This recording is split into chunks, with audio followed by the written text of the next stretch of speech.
await those who are working this investigation. Brian?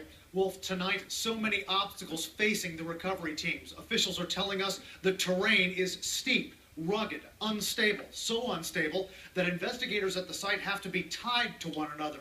That makes it more difficult to find debris, to find remains, any clues that could tell investigators and the victims' families how this plane went down. Tonight, investigators are mapping the debris field in the French Alps, where the aircraft is described as obliterated.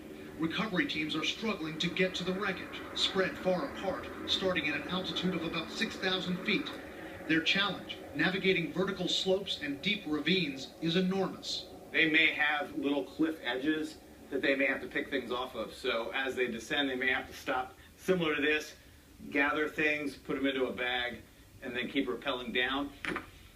Dave Jacobin, a high-altitude mountaineer, has climbed stark peaks just like those in the Alps. You're going to slide like this, so you're going to go down. We rappelled with him off cliffs, into ravines, to see what the recovery teams are up against. Jacobin says depending on where the helicopters can drop those teams, rescuers may have to climb up or rappel down to get to the debris and the remains of passengers. They'll battle dangerous crevices, fatigue, and weather that can change in an instant. It could be sunny and a bluebird day, and an hour later, clouds are coming over a ridge that you didn't see. Next thing you know, it's blowing 20, 30, 40 miles an hour, and snow's coming down on you, rain's coming down on you. That will negate any kind of helicopter activity.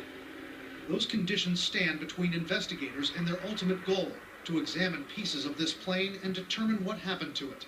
Experts say if they can't get enough information from the cockpit voice or flight data recorders, they may have to piece this aircraft back together, like investigators did with TWA Flight 800. Absent any